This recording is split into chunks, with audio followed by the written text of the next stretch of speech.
ಆತ್ಮೀಯ H16 news ವೀಕ್ಷಕರೇ, ನಾನು ನಿಮ್ಮವ M. ಮಲ್ಲಪ್ಪ ಜೋತವರು. ಆತ್ಮೀಯರೇ, ಈಗಾಗಲೇ ಜಯಶಂಕರ್ ನಮ್ಮ ವಿದೇಶಾಂಗ ಮಿನಿಸ್ಟರ್ ಅನೇಕ ವಿದೇಶಿ ವ್ಯವಹಾರಗಳಲ್ಲಿ ಸೋತಿದ್ದಾರೆ ಅಂತೇಳಿ ಆರೋಪಗಳು ನಮ್ಮ ರಾಹುಲ್ ಗಾಂಧಿಯವರಾಗಿರ್ಬೋದು, ವಿರೋಧ ಪಕ್ಷಗಳಾಗಿರ್ಬೋದು ಸಾಕಷ್ಟು ಸಲ ಮಾಡಿದ್ದಾರೆ. ಅದರಲ್ಲೂ ಇವತ್ತಿನ ಭಾರತದ ವಿದೇಶಾಂಗದಿಂದ ಇವರು ಕಾಣರು ಅನ್ನುವಂಥ ಟೀಕೆಗಳು ಬರ್ತಾಯಿದ್ವು. ಆದರೆ ಇಲ್ಲೊಂದು ಗಮನಿಸಬೇಕಾದ ಭಾಳ ಮಹತ್ವದ ವಿಷಯ ಏನಪ್ಪ ಅಂತಂದ್ರೆ, ಪ್ರತಿಯೊಂದು ಇಲ್ಲಿಯ ಡಿಸಿಷನ್ಗಳ ಹಿಂದೆ ನಮ್ಮ ಮೋದಿಯವರು ಇರ್ತಾರೆ ಅನ್ನೋದನ್ನು ನಾವು ಯಾರೂ ಮರೀಲಿಕ್ಕೆ ಆಗೋದಿಲ್ಲ. ಯಾಕಂದರೆ ಜಯಶಂಕರ್ ಒಬ್ಬ IFS ಅಧಿಕಾರಿ, ತಾವು ಹೇಳಿದಂಗೆ ಕೇಳುವಂಥ ವ್ಯಕ್ತಿ, ಜೊತೆಗೆ ಜನರಿಂದ ಆಯ್ಕೆ ಆದಂಥವರಲ್ಲ. ಈ ಎಲ್ಲ ನೆಲೆಯಲ್ಲೇ ಅವರನ್ನು ಒಬ್ಬ ವಿದೇಶಾಂಗ ಮಿನಿಸ್ಟರ್ನಾಗಿ ಮಾಡಿಕೊಂಡ ಅವ್ರುಗಳಿಗೆ ಕೆಲಸ ಮಾಡಿಸಿದರು. ಆದರೆ ಇವತ್ತು ಅವರಿಂದ ಅವರು ರಾಜೀನಾಮೆ ಕೊಡುವಂಥ ಪ್ರಸಂಗ ಬಂದದಂತ ಮಾಧ್ಯಮದಲ್ಲಿ ಹೇಳ್ತಾ ಇದ್ದಾರೆ, ಮಾಧ್ಯಮಗಳು ಬರ್ತಾ ಇದ್ದಾರೆ. ಇದರ ಅರ್ಥ ಏನಪ್ಪ ಅಂತಂದ್ರೆ, ಅವರು ವಿದೇಶಾಂಗ ಪೋಸ್ಟನ್ನು ಅಥವಾ ಮಂತ್ರಿಗಿರಿಯನ್ನು ಬಿಡ್ತಾ ಇದ್ದಾರೋ ತೆಗಿತಾ ಇದ್ದಾರೋ ಅಂತ ವಿಚಾರ ಮಾಡಿದಾಗ, ಮೋದಿ ಅವರಲ್ಲಿ ಅಭ್ಯಾಸ ಮಾಡಿದಂಥವ್ರು ಯಾರಾದರೂ ತೆಗಿತಾ ಇದ್ದಾರೆ ಅನ್ನೋಂಥ ಮಾತನ್ನು, ಜೊತೆಗೆ ಅವ್ರ ವಿರೋಧಿಗಳು ಅವ್ರು ತೆಗಿತಾ ಇದ್ದಾರೆ ಅನ್ನೋ ಮಾತನ್ನು ಹೇಳೋದು ಸ್ವಾಭಾವಿಕ ಅದ. ಯಾಕಂತಂದ್ರೆ ಇಲ್ಲಿವರೆಗೆ ಆದಂಥ ವಿದೇಶಾಂಗ ನೀತಿ ಕೇವಲ ಜಯಶಂಕರ್ ಅವರ ನೀತಿ ಅಲ್ಲ ಎಂಬುದು ಎಲ್ಲರಿಗೂ ಗೊತ್ತದ. ದೆಹಲಿಯ ಪ್ರತಿಯೊಂದು ಅಲ್ಲೇ ಕಂಬಗಳಿಗೂ ಗೊತ್ತು. ಪಾರ್ಲಿಮೆಂಟಿನ ಕಂಬು ಇಲ್ಲ ಮಾತು ಬೇರೆ. ಆದರೂ ಸ್ಪಷ್ಟವಾದ ವಿಚಾರದ ಈ ನೆಲೆಯಲ್ಲೇ ನಮ್ಮ ಜಯಶಂಕರ್ ಅವರ ಇವತ್ತು ವಿದೇಶಾಂಗ ನೀತಿಯಿಂದ ದೂರ ಸರಿತಾ ಇದ್ದಾರೆ ಅನ್ನುವಂಥ ಸುದ್ದಿಗಳು ಬರ್ತಾ ಇದ್ದಾವೆ. ಹಾಗಾದರೆ ಅವರ ನೆಲೆಯಲ್ಲಿ ಇನ್ನು ಯಾರು ಬರಬೇಕು? ಈಗ ಇದ್ದವರಲ್ಲಿ ಯಾರು ಅಂತ ಬುದ್ಧಿವಂತರಿದ್ದಾರೆ ಹುಡುಕ್ತಾ ಇರ್ತಾರೆ. ಯಾಕಂದರೆ ಈಗಾಗಲೇ ಗೊತ್ತದ ನಿಮಗೆ, ಮೋದಿಯವರು ಯಾವಾಗಲೂ ಬೆನ್ನೆಲುಬಿಲ್ಲದ ರಾಜಕೀಯ ಶಕ್ತಿ ಇಲ್ಲದ ವ್ಯಕ್ತಿಗಳು ತಂದು ಕುಡಿಸ್ತಾ ಇರ್ತಾರಲ್ಲ ಅಂತೇಳಿ. ಅಂಥ ವ್ಯಕ್ತಿಗಳು ಯಾರಿದ್ದಾರಪ್ಪ ಅಂತ ಸಹಜವಾಗಿ ಒಂದಿಷ್ಟು ಈ ದೆಹಲಿಯ ಕಾರಿಡಾರ್ನಲ್ಲಿ ಒಂದಿಷ್ಟು ಮಾತುಗಳು ಕೇಳಿ ಬರ್ತಾ ಇದ್ದಾವೆ. ಏನಪ್ಪ ಅಂದರೆ, ಈಗಾಗಲೇ ಆ ವ್ಯಕ್ತಿ ಬೇರೆ ಪಕ್ಷದಿಂದ ಬಂದಂಥವ್ರು ಅಂತ ನಿಮ್ಗೆ ಗೊತ್ತಾಗಿರ್ಬೇಕು ಯಾರು ಅಂತೇಳಿ. ಅವರ ಶಶಿ ತರೂರ್ ಅವ್ರನ್ನ ವಿದೇಶಾಂಗ ಮಿನಿಸ್ಟರ್ ಮಾಡುತ್ತಾರೆ ಅನ್ನುವಂಥ ಮಾತುಗಳು ಕೇಳಿ ಬರ್ತಾ ಇದ್ದಾವೆ. ಯಾಕಂತಂದ್ರೆ ಸಾಕಷ್ಟು ನಾಲೆಜ್ ವಿದೇಶದ ಬಗ್ಗೆ ಅಭ್ಯಾಸಗಳಿದ್ದಾರೆ. ಅವ್ರು ಮಾಡಿದ್ರೆ ಮತ್ತು ಇನ್ನೊಂದು ಏನಪ್ಪ ಅಂದ್ರೆ, ಅವ್ರು ಹೇಳ್ದಂಗೆ ಕೇಳ್ಕೊಂಡು ಹೋಗ್ತಾರೆ. ಮತ್ತು ಇನ್ನೊಂದು ಕಾಂಗ್ರೆಸ್ಗೆ ದೊಡ್ಡ ಹೊಡೆತ ಕೊಟ್ಟಂಗೆ ಆಗ್ತದೆ ಅಂತೇಳಿ. ಯಾಕಂದರೆ ಅವರು ಕಾಂಗ್ರೆಸ್ಸಿನ ಸದಸ್ಯರು ಹೌದು, ಸಂಸದರು ಹೌದು.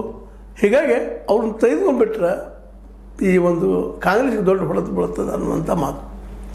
ಜೊತೆಗೆ ರಾಹುಲ್ ಗಾಂಧಿಯವರು ಈಗಾಗಲೇ ಅವರಿಂದ ದೂರ ಸರಿದಾರಲ್ರಿ, ಬೇಡ ಶಶಿ ತರೂರ್ ದೂರ ಸರಿದ್ದಾರೆ. ಈಗಾಗಲೇ ನಿಮಗೆ ಗೊತ್ತದ, 33 ದೇಶಗಳಿಗೆ 51 ಡೆಲಿಗೇಟ್ಸ್ ಹೋಗಿದ್ದರು. ಅದರಲ್ಲಿ ಇವರು ಮುಖ್ಯದ್ದರು ಅಂತೇಳಿ. ಇವರು ಈಗಾಗಲೇ ವಿದೇಶಕ್ಕೆ ಹೋಗಿ ಬಂದಿದ್ದಾರೆ, ನಾವು ನೋಡಿದ್ವಿ. ಅದರಿಂದ ಏನು ಸಾಧನೆ ಆಯಿತು?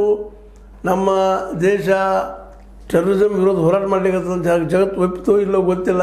ಆದರೆ ಯಾವ ದೇಶನೂ ನಮ್ಮ ದೇಶಕ್ಕೆ ಬೆಂಬಲ ಸೂಚಿಸಲಿಲ್ಲ. ಮಾತಾಡಿದರು ಆಯಾ ಮಟ್ಟದ ಆಯಾ ಲೆವೆಲ್ ಜನ, ಈಗೇನು ಹೋದಂಥ ಸಂಸದರಿದ್ದರು, ಅಲ್ಲಿಯ ಸಂಸದರು ಮಾತಾಡಿದರು. ಆದರೆ ಅಲ್ಲಿಯ ಸರ್ಕಾರಗಳಿಂದ ಯಾವುದೇ ರೀತಿಯ ಪಾಸಿಟಿವ್ ಆದಂಥ ವಿಚಾರಗಳು ಬರಲಿಲ್ಲ ಅನ್ನೋದು ಅಷ್ಟೇ ಗಮನ. ಇದೇ ಸಂದರ್ಭದಲ್ಲಿ ಪಾಕಿಸ್ತಾನದ ಪ್ರೈಮ್ ಮಿನಿಸ್ಟರ್ ಸ್ವತಃ ತಾವು ಬೇರೆ ಬೇರೆ ದೇಶಗಳು ಹೋಗಿ ಭಾರತ ಯಾವ ರೀತಿಯಾಗಿ ನಮ್ಮನ್ನು ಡಾಮಿನೇಟ್ ಮಾಡ್ತದೆ, ಯಾವ ರೀತಿಯಾಗಿ ಭಯೋತ್ಪಾದನೆ ಮಾಡ್ತದೆ, ಕಾಶ್ಮೀರ ನಮ್ಮದು, ಅವ್ರು ಕಸ್ಕೊಂಡಿದ್ದಾರೆ ಯಾವ ರೀತಿ ಅನ್ನೋದನ್ನು ಹೇಳ್ತಾ ಭಾಳಷ್ಟು ದೇಶಗಳನ್ನು ತಮ್ಮ ಪರ ಮಾಡಿಕೊಂಡು ಅನ್ನೋದು ಸಹ ನಾವು ಚರ್ಚೆ ಮಾಡಿದ್ವಿ ಅಂತ. ಯಾಕಂದರೆ ಸ್ವತಃ ಅವರು ಹೋಗಿಬಿಟ್ರು, ಕನ್ವಿನ್ಸ್ ಮಾಡಿದರು. ಅದರಲ್ಲೂ ಈಗಾಗಲೇ 11 ವರ್ಷಗಳ ಈ ಒಂದು ಮೋದಿಯವರ ಇತಿಹಾಸದಲ್ಲೇ ಮಾಬ್ ಲಿಂಚಿಂಗು, ಅದೇ ಕಾಲಕ್ಕೆ ಇಲ್ಲಿಯ ಅಲ್ಪಸಂಖ್ಯಾತರ ಜೊತೆಗೆ ಮುಸ್ಲಿಮರ ಜೊತೆಗೆ ನಡೆದುಕೊಂಡ ರೀತಿ, 80-20 ಗೇಮ, ಜೊತೆಗೆ ಈ ಒಂದು ಬುಲ್ಡೋಜರ್ ಬಳಸಿದ್ದು, ಇವೆಲ್ಲರೂ ಕಣ್ಣು ಬರುವಂಥ ದೃಶ್ಯಗಳನ್ನು ಯಾರಿಗಾದರೂ ಈ ಎಲ್ಲ ಕಾರಣಕ್ಕಾಗಿ ವಿದೇಶಾಂಗ ನೀತಿಯಲ್ಲೇ ಫೇಲ್ಯೂರ್ ಆಗಿದ್ದರು. ಅದಕ್ಕೆ ಕಾರಣ ಮೋದಿಯವ್ರನ್ನ ಜಯಶಂಕರ್ ಅವರಲ್ಲ. ಆದರೆ ಈಗ ಅವ್ರಿಗೆ ಒಂದು ಕಾರಣ ಬೇಕಾಗಿದೆ, ಅವ್ರನ್ನ ತೆಗಿಬೇಕಾಗಿದೆ. ಯಾಕಂದರೆ ಅಟ್ಟರ್ಲಿ ಸಂಪೂರ್ಣವಾಗಿ ವಿಫಲರಾಗಿದ್ದಾರೆ ವಿದೇಶಾಂಗ ನೀತಿಯಲ್ಲೇ. ಅದಕ್ಕೆ ಅವರನ್ನು ಬಲಿಕ ಬಕ್ರ ಮಾಡಿಕೊಂಡಿದ್ದಾರೆ ಅಂತೇಳಿ ಅವರು ವಿರೋಧಗಳು ಟೀಕಾ ಮಾಡ್ತಾ ಇದ್ದಾರೆ. ಯಾಕಪ್ಪ ಅಂತಂದ್ರೆ ಈಗ ನಾವು ಸೋತಿದ್ದೀವಿ ವಿದೇಶಾಂಗ ನೀತಿಯಲ್ಲಿ ಅಂತ ಹೇಳ್ಕೊಳ್ಳೋದ ನಾವು ಗೆದ್ದಿದ್ದೀವಿ, ಆದರೆ ಇವ್ರು ತಪ್ಪು ಮಾಡಿದ್ದಾರೆ ಅಂತೇಳಿ ಅವ್ರ ಮೇಲೆ ಹಾಕಿ ತೆಗೆಯುವಂಥ ಪ್ರಯತ್ನ ಮಾಡ್ತಾ ಇದ್ದಾರೆ. ಅದಕ್ಕಾಗಿ ಜಯಶಂಕರ್ ಅವರ ಬದಲಾಗಿ ಶಶಿ ತರೂರ್ ಮುಂದಿನ ವಿದೇಶಾಂಗ ಮಿನಿಸ್ಟರ್ ಆಗುವಂಥ ಅಥವಾ ಮಂತ್ರಿ ಆಗುವಂಥ ಎಲ್ಲ ಸಾಧ್ಯತೆ ಕಂಡು ಬರ್ತಾ ಇದ್ದಾವೆ. ಆದರೆ ಇದುವರೆಗೆ ಘೋಷಣೆ ಮಾಡಿಲ್ಲ. ಆದರೆ ಇಲ್ಲಿ ಬಿ ಜೆ ಪಿಯಲ್ಲಿ ಅಂಥವ್ರು ಯಾರಿದ್ದಾರೆ ಅನ್ನೋ ಪ್ರಶ್ನೆ, ಜೊತೆಗೆ ಕಾಂಗ್ರೆಸ್ಸಿಗೆ ಒಂದು ಹೊಡೆತ ಕೊಡುವಂಥದ್ದು.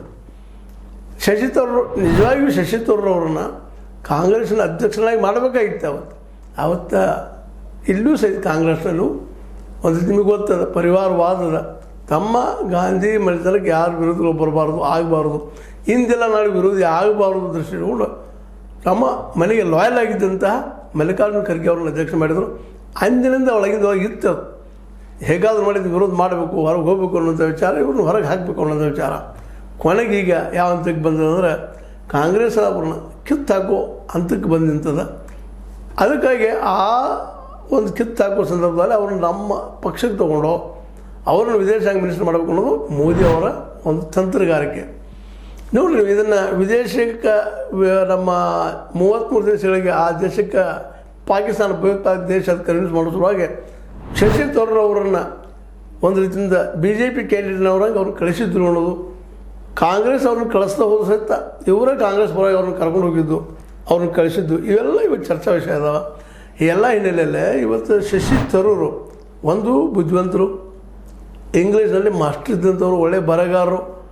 ಆದರೆ ತಮ್ಮದೇ ಕೆಲವೊಂದು ತಪ್ಪುಗಳು, ಅದು ತಪ್ಪು ನಿರ್ಣಯಗಳಿಂದ ತಪ್ಪು ಹೆಜ್ಜೆಗಳು ಇಟ್ಕೊಂಡವರು, ವೈಯಕ್ತಿಕ ಬದಿಗಳಲ್ಲಿ ಕೆಲವೊಂದಿಷ್ಟು ಸೋತವರು. ಅದೇನೂ ಇರಲಿ, ಈ ವಿದೇಶಾಂಗ ನೀತಿಯಲ್ಲಿ ಅಭ್ಯಾಸಕರಿದ್ದಾರಿಲ್ಲ ಅಂತಲ್ಲ, ಅದು ಎಷ್ಟು ಮಟ್ಟಿಗೆ ಯಶಸ್ವಿ ಆಗ್ತಾರೋ ಏನು ಮಾಡ್ತಾರೋ ಗೊತ್ತಿಲ್ಲ. ಯಾಕಂದರೆ ಪ್ರತಿಯೊಂದು ಡಿಪಾರ್ಟ್ಮೆಂಟ್ ಯಾವುದೇ ಇಲ್ಲ, ದೇಶದ ಯಾವುದೇ ಇಲಾಖೆಯಲ್ಲಿ ಎಲ್ಲ ಸಚಿವಾಲಯಗಳಲ್ಲಿ ಕೇವಲ ಮೋದಿಯವರ ಫಾಲೋವರ್ಸ್ ಮಾತ್ರ ಆ ಮಿನಿಸ್ಟರ್ಶಿಪ್ ಆಗಲಿಕ್ಕೆ ಸಾಧ್ಯದ.